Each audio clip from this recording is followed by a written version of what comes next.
Hey everybody, welcome to Portico's online campus. Do you know that the government has told the church that we are essential? We want to tell you why right after this.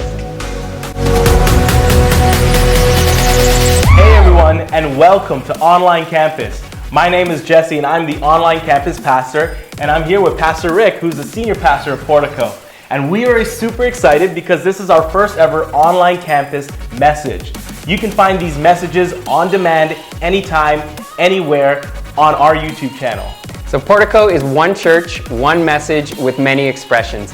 And what that means is regardless of what campus you go to, you're going to hear the same basic message. It's just going to be expressed a little bit differently. So right here on our online campuses, there's going to be messages that are about 10 minutes. We're going to get right to the point, and it's going to give you some practical understanding and application on how you can live out the message from this week. Definitely. You know, what's so amazing is that the message of the gospel is very simple. It is a very simple message. So much so that Jesus said that a child should be able to understand it. So if we're preaching and if we're saying something that maybe is not understood, we're probably overcomplicating it because a child should be able to understand it. So we're jumping right into our series. It's a 4-part message on Essential Church. We're going to talk to you about why the church and why you are an essential person.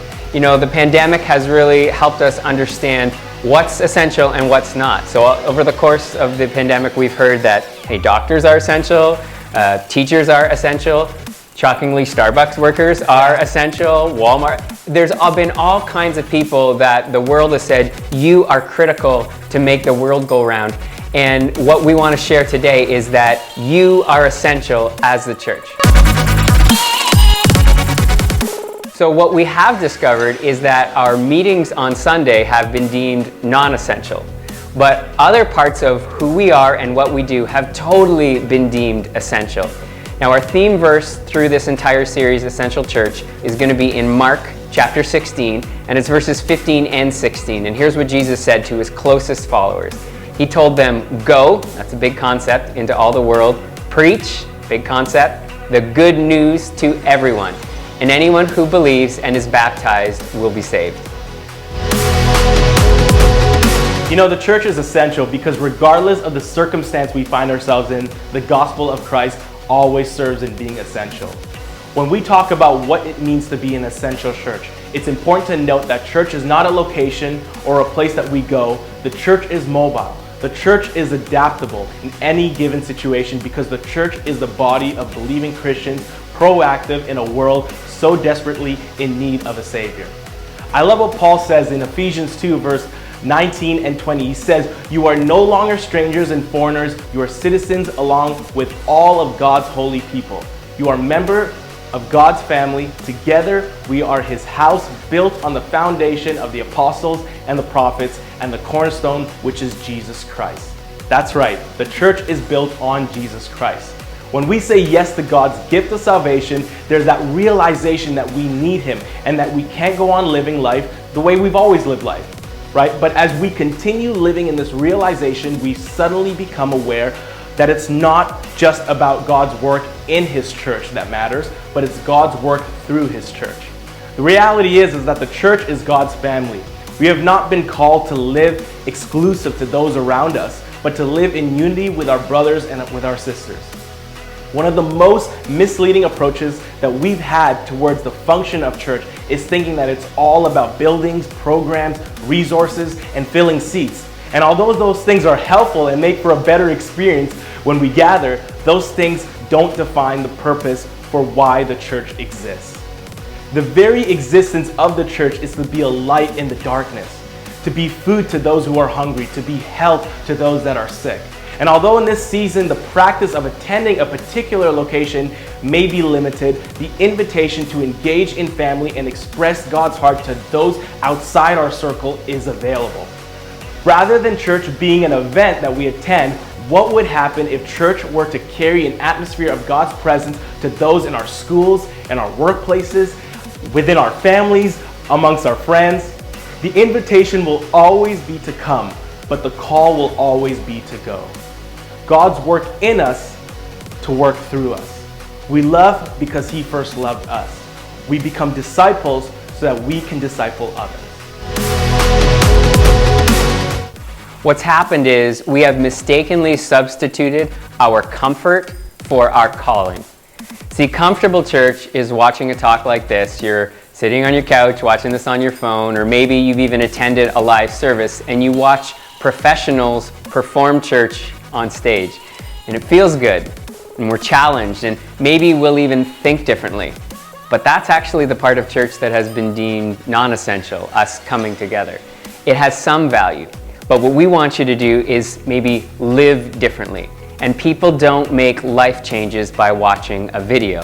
It's a first step, but actually living differently requires you to make some big choices. You know, 2 different times in my life, I've wrestled with this.